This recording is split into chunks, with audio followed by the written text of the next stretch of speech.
Johnson, pwede mo nang sakyan kahit malayo sa'yo habang umaandar pa. Dahil sa pagbabagong ito, susubukan natin kung sino ang mga hero na magandang kakombo ni Johnson. Bagong itsura ni Layla nilabas na. Ito ang mga paparating na pagbabago sa Mobile Legends na siguradong ma-enjoy nyo. Napakaganda ng update dito kay Johnson kung saan kapag nag-ultimate ka, aandar ka kagad tapos pwedeng sumakay sa'yo ang iyong kakampi sa pamamagitan ng pagpindot sa additional skill ni Johnson.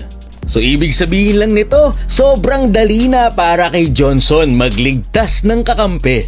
Halimbawa dito napapalaban yung kakampi mo, mag-ultimate ka lang tapos kapag sumakay siya, makakatakas na kayo. Gumagana rin ang mga continuous skill kahit sumakay ka pa kay Johnson. Kagaya dito kay Odette, habang naka-ultimate yan, pwede pa rin siyang sumakay, bag lang dito yung animation.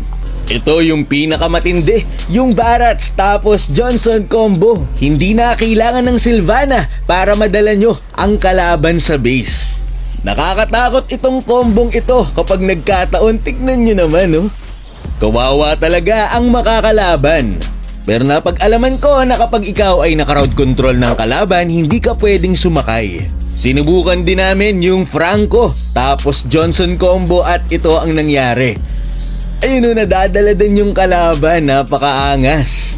Dati kasi kailangan ng Sylvana para magawa ang mga combo na ito, pero ngayon ay hindi na. Sinubukan din namin dito ang Lolita and Johnson combo. Tignan nyo, para bang sumanib si Matilda kay Johnson. Napakaangas talaga. Kapag ikaw ay naultihan ni Sylvana tapos dumaan ang inyong Johnson, pwede ka pa rin makasakay at makatakas. Kailangan lang bago mabangga yung Johnson tapos na ang ultimate ni Sylvana. Kasi kapag hindi pa tapos nabangga yung Johnson, babalik ka doon sa loob ng ultimate ni Sylvana. Habang naka-ultimate si Wanwan, pwede rin. Habang naka-ultimate si Cecilion, syempre ay pwede rin. Tignan nyo, napakagaling. Ang galing, ang galing. Gumagana rin ang Kaja and Johnson combo pero sobrang hirap nitong gawin. Si Leslie habang pumuputok ng ultimate, pwedeng sumakay.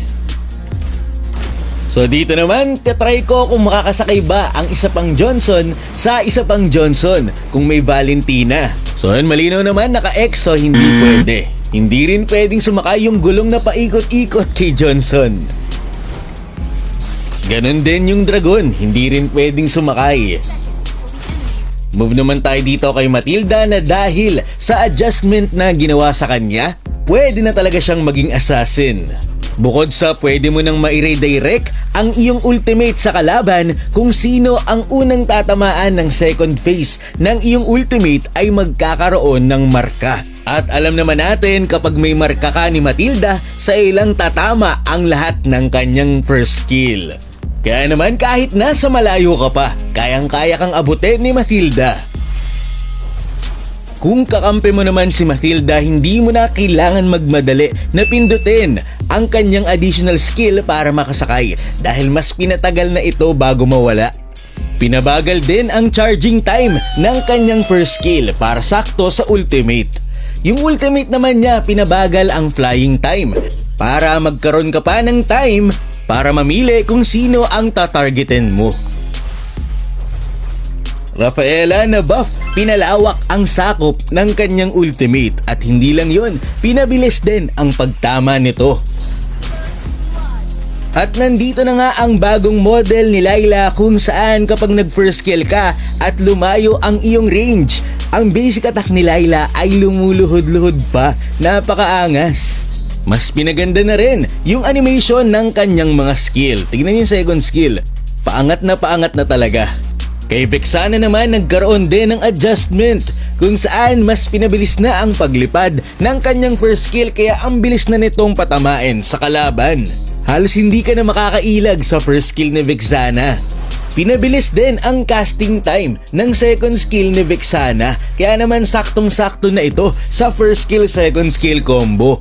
Pero kapalit nito, yung second skill ni Vexana ay tinanggalan na ng slow. Kay Florine, nagkaroon na naman ng adjustment. Grabe, pinalakas yung passive. kapag kasi binigyan ka ng item ni Florin. Every 5 seconds sa iyong pagbe-basic attack, aatake yung passive ni Florin.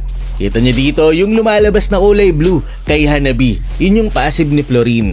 Nagkaroon ng adjustment dito kung saan the more na mas mabilis ang attack speed. Noong binigyan ni Florin ng item, mas bibilis din ang cooldown nito. Kaya naman kung si Kimi ang bibigyan mo ng item, tignan nyo kung gaano kabilis gumana ang passive ni Florin. Yan lamang muna para sa mga paparting na pagbabago sa Mobile Legends. Sana nag-enjoy kayo. Maraming salamat and to God be the glory.